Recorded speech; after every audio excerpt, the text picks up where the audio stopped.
Welcome to Marketing Strategies with Audrey Kirchner, sponsored by Inkyma. Take your small business to the next level with proven, creative solutions designed to grow your awareness and connect to your customers. Now, here's Audrey. This is Audrey Kirchner, the co-founder and chief marketing strategist here at Inkyma. Inkyma is what you call a full-service marketing agency. We bring that big agency feel and process to small businesses. And we provide marketing strategy, branding, website design and hosting, content marketing, search engine optimization for our sites, social media, and digital advertising. To learn more about what we do, ask us a question, or to schedule a marketing evaluation, go to our website, inkyma.com. That's INKYMA.com. So if you haven't listened to the show before, no worries. You can just go back and listen to the podcast because we've already talked about marketing strategy and we've talked about branding. You can listen to those on my website, Podbean, and we're also on Spotify. And we have a bunch of other channels coming in the weeks and months ahead. So before I get into this week's topic, I did have a question that came in from the branding discussion that I put out. And in that discussion, I talked about protecting your brand by making sure that all the materials you use are copyright protected and that you're not scraping from Google. So images, those sort of things. And the question was, well, what about audio files? Are they also copyright protected? Can I get in trouble if I use audio files without permission? And the answer is yes. All audio files, unless explicitly you're given the explicit rights to use it, are copyright protected. Just like there's stock photography out there, there's quite a bit of audio stock out there that you can use for your videos and, any type of audio that you're doing for intro and outro. Make sure you're using stock audio as well, because what you may run into is your big major channels like YouTube, Spotify, Facebook is even doing it. If you're using protected right audio, they'll actually either mute it out or they will not publish it to everyone. They'll actually limit your publishing capabilities or they won't let you publish it at all. So be really careful there as well. So I thought that was a great question that had come up. So let's get into today's topic. Today's topic, we're talking about web design. And it's not just about making the site pretty. Your website for your business is really one of your major investments. So branding's a major investment. Any type of big signage that you're doing, print materials, vehicle wraps, and your website. So you want to make sure that you're doing it right and really to make sure that your website is working for you and isn't just sitting there. So I want to talk a little bit about the purpose of your website. Obviously, it's a place for people to go for information, but here's the important stuff. Number one, it helps potential clients decide to choose you as whatever service or product you're using. Everybody's got competition out there, whether they know it or not. So really, the main goal of your website is to inform them about what you do and then for them to choose you.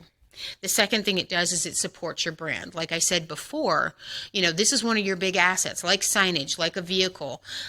So when they come there, your brand has to be really, really strong because people go there once they've seen your outbound marketing. If you've met someone in a network meeting, one of the first things they do is they go check out your website.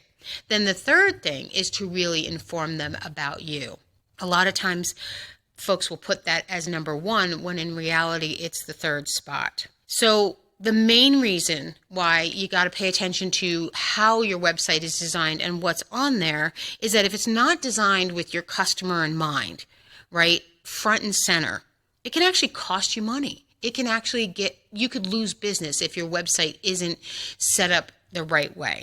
And so that right there for me as a business owner, that's like the main reason why I make sure that everything on our site is designed for that customer that we're trying to attract. And I think that should be why this should be important to you as well. You're listening to Marketing Strategies. I'm Audrey Kirchner, and this is sponsored by Inkyma, who provides marketing designed to grow your business. You can find us at inkyma.com. That's INKYMA.com. So now I'm going to share 5 mistakes that I see a lot of people make on their websites that would be costing them money and customers. So the first thing that I see a lot is that people put their social icons at the top of their website page. And the reason I don't like this is that someone first comes to your website, they're looking around, and if they see those Facebook and Instagram and LinkedIn icons, they may be tempted to click away. Oh, let me go look and see what's over there. And they haven't gotten your full message the way that you've intended them to receive it. Facebook, Instagram, LinkedIn, they all have their own formats. You put the content where they tell you to, which may not be optimal for you or your company, but that's the way those sites work. So don't spend all your time attracting someone to your site just to get them to click away on something that you have very little control over.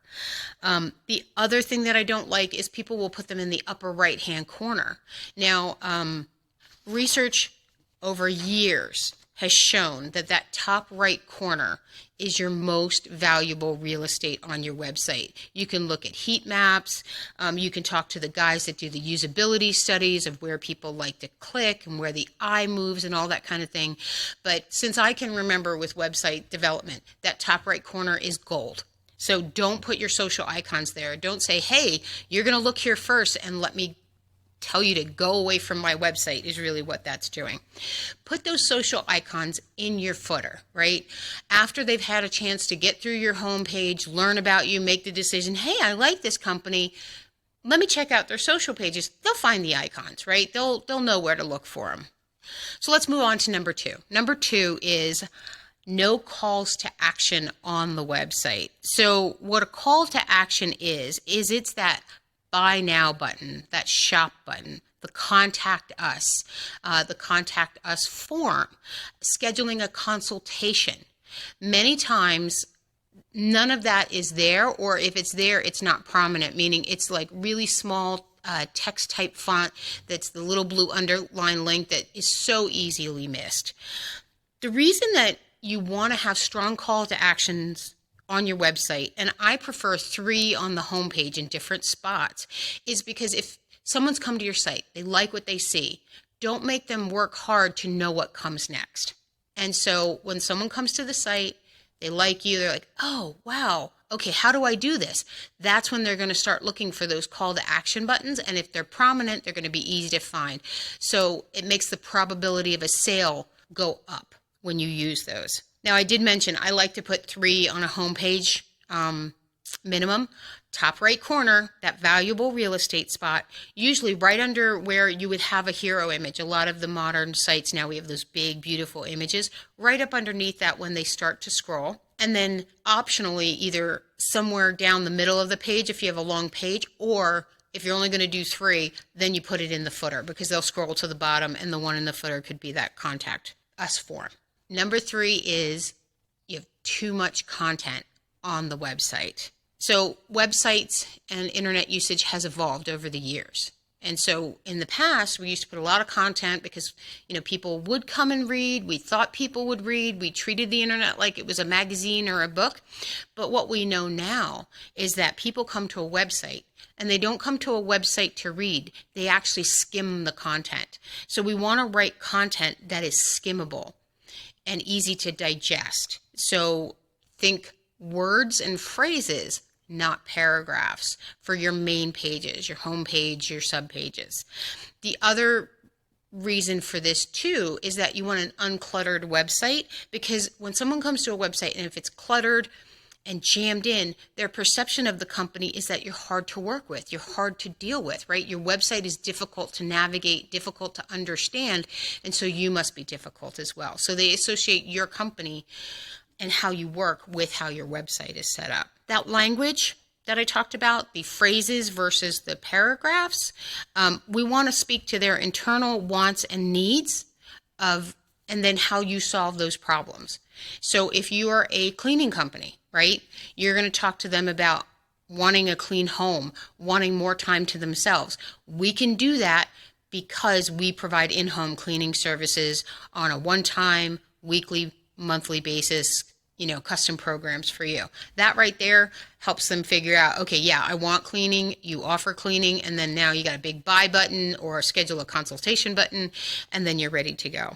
So I want to take a moment and talk a little bit about search engine optimization in the context of this, because I get this question, well, if we don't have a lot of content on the homepage, how's Google going to optimize us? And so the way that we like to do this is we balance your site out. Your main pages, brief, skimmable content, let them get to know you very quickly and easily, and then you have a blog. Every website should have a blog, and that's where your big, long content goes. It's educational in nature. So we do read educational blog posts if we are trying to learn about a topic or a subject.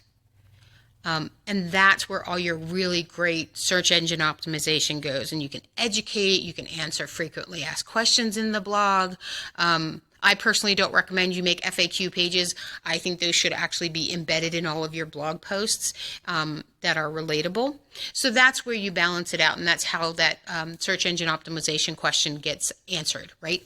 Blog, long content; website, short, skimmable content. The other things in that I want you to also consider is don't use your industry jargon. Right? We all have shortcut and internal language that we use within our industry. If you're a business to consumer business, never include it. Keep it very high level and just normal conversation. If you are B2B, right? Because there is jargon there as well. Use your customers, right? Use their language, because then you're relatable. Don't use your own jargon, and don't assume that they know yours. Make sure you know theirs. And the last piece I'm going to give you about content in this respect is keep all of your content at a 5th grade reading level. You may have more educated customers. That's totally fine. Even those folks that can read at a college, PhD level, they can read at a 5th grade reading level, and I bet it's a lot faster and easier for them to skim at that level than at other reading levels. So keep it clear, keep it simple, and keep it jargon-free. So now let's move on to number 4.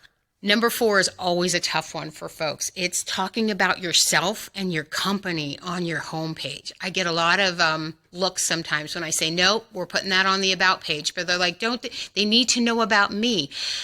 And the reality is they're not there for you.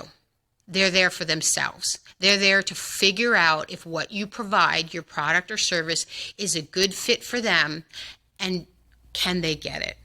So that's why you don't start talking about how many years you've been in business, your philosophy, or even that you care about them, right? They don't want to know that you care about them until they've decided that they want what you are offering. So you've got to start with that first. And then back to what I was saying in number 3, that's where you talk about the problems that your product solves and then what that product is. Give them a reason to stay, get them engaged so that then they want to click off into other areas like your About page where you get to talk about you. So I have a bonus here for you too. I talked about this in the strategy episode as well. You want to talk to their internal problems versus the external problems. If all you can talk about is the external problems, that's great. At least you're talking about their problems and not about you. But if you can step that up and know the internal reason why they have that problem, you're going to be even better. So let's take the example of a company that provides technology services to other businesses. So the business may say, hey, I need someone to manage my servers and manage my computers. That's the external problem. And if you talk to that, yeah, it's going to be great. But if you can sum up in a very short way saying, we understand that your time and your money is valuable and that, you're concerned about spending too much on technology support. So we have automated systems that cut, that pricing or that process time in half. That's much more engaging language, and their ears are going to perk up even more with you addressing their internal problems versus the external. And so the last thing I'm going to leave you with on this particular topic is, even when I explain those things, people are still like, no, I really need to tell them about me. Imagine that you're in a networking meeting or you meet someone for the first time and they say to you, so what do you do? Are you going to say, well, I've been in business for 25 years and our company philosophy is that we, really help people with this and we care about our customers? No, the first sentence out of your mouth, hopefully, is going to be, we provide technology services to business. There's been so much money spent on people creating these elevator pitches, and we have it in our head that when we speak to someone, we tell them immediately what we do so that they get it and understand it quickly and we don't bore them. It's the same philosophy that we need to use with our website copy. Okay, so finally, number 5, and this is a big one. What I see on a lot of websites is that there is no lead generation mechanism. So when someone comes to your site, they may like you. You might have all the right language there. They might say, wow, this is awesome. This is great. But they're not ready at that moment in time to buy. So the buy buttons, the schedule a time to talk, the first point of contact with a human being, they may not be ready for it. And mentally, they may say, okay, I'm going to remember this company and I'm going to come back. So think about how many times you and I have done that. And then how many times we've sat there a month later, a week later, sometimes for me, it's the next day, going, oh my gosh, what was that company? What was that URL? What was that name, right? That's what the purpose of a lead generation mechanism is. It's to get people to take that secondary call to action, which is signing up for a newsletter, signing up for a lead magnet, filling out a calculator on the site so that you can capture their email address. And then you can stay in contact with them. And what that does is, even though they're not ready to buy, you can put them into a sales funnel or onto your newsletter, and you show up in their inbox monthly, weekly, however, whatever the mechanism is, so that when they are ready, they know, oh yeah, that company emailed me. I get their newsletter. Let me go find that, right? And because at that point, they've probably seen your name, 2, 3, 5, 7 times, it's easier to recall. It's that frequency that, brings them closer to, because that frequency builds trust.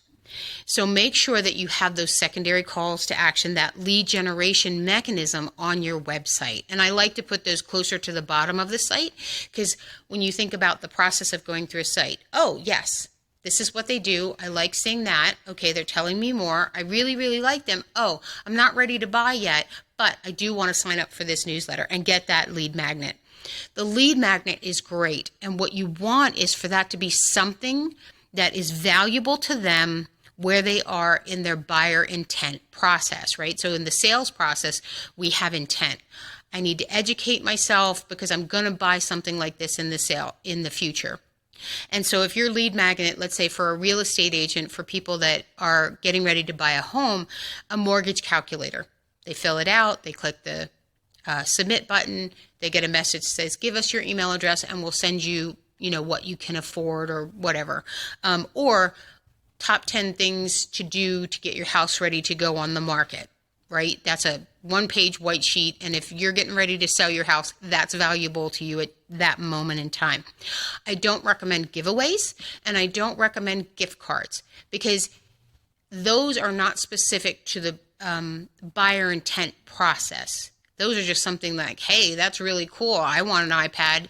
I may never use this company. I'm not in the market for it right now, may never be, but I'm going to sign up anyway just to get a chance to win that or get that gift card. So stay away from those and do something educational that is part of the sales cycle and intent process. So that was a lot of information that I just gave you. And I always like to add this at the end where I give you a little bit of homework and I ask you to take action.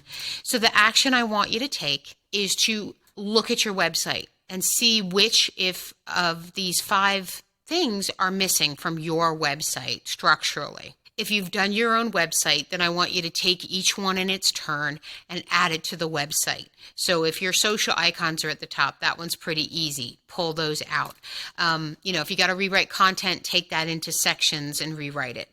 If you didn't do your own website, if you have hired and retained a website designer and you see that these things are missing, schedule a time to talk to them about the things that you want to add and why. And just make sure as you're having that conversation with them that they understand what you're trying to do and why you're trying to do it. And probably the most important part is, are they on board with it? Do they understand it philosophically? And are they capable of doing it? A lot of people in my industry don't employ writers. They're a web designer themselves, but they don't like to write, so they ask the client to give them copy. And so you have to keep that in account with your web designer. Now, just to take a quick step back, here at Inkyma, All of these things I've talked to you about, we include in every single website that we design for our clients. We educate our clients on why this is important and how it's going to help their business. And then I have writers on staff. We do all of their writing. We do the usability things that are important. So if you're loving this type of content and you're like, oh my gosh, I need to do my website over again, then you can certainly reach out to us. But if you have someone that you like to use, that you're comfortable with, just make sure that they're capable of doing this and that they're on board with doing this. The last thing I want you to do is say, hey, I want to do all these things, and they don't understand why you want to do them, or they don't know how to do them, right? Again, going back to that example of the copywriting. And then you may need to get your own copywriter that understands how to write this way, because not all writers know how to write this way. A lot of website writers that I meet want to write your paragraphs and paragraphs of content, and they don't know how to edit and distill a message down into sentence and phrases. So I don't want you to create yourself any headache or anything like that, because the philosophy of web design is, and what its purpose is so very different than the colors and the images and how pretty it is. So it has to be beautiful, and it has to be functional, and it has to help you get customers. You're listening to Marketing Strategies. I'm Audrey Kirschner, and this is sponsored by Inkyma, who provides marketing designed to grow your business. You can find us at Inkyma.com. That's INKYMA.com. So here at Inkyma, we like to give back to our business community. I provide a free 45-minute marketing consultation to anyone, regardless if you're looking for a marketing company or not. Maybe you want to talk in a little more detail about one of these 5 things. That's not a problem. And then you go and execute it yourself. So you can just go to the website, Inkyma.com, INKYMA.com, and click on the Schedule a Marketing Evaluation button. And we'll spend 45 minutes talking. If you just have a quick question, then you can go to the footer of the website, fill out the contact form, and then I will make sure that a response gets out to you. So that's it for this week. Just to give you a little bit of a teaser, next week we're going to talk about web hosting, and it's not going to be as boring or as dreary as that sounds. It's actually going to be really, really useful from a business owner perspective. So stay tuned for that, and have an amazing day. Thanks for listening to Marketing Strategies with Audrey Kirschner, sponsored by Inkyma. From strategy to execution, Inkyma can create effective marketing plans designed to grow your business with branding, website design, content marketing, and digital advertising. That's Inkyma, INKYMA.com. And be sure to listen to the companion podcast on Podbean anytime.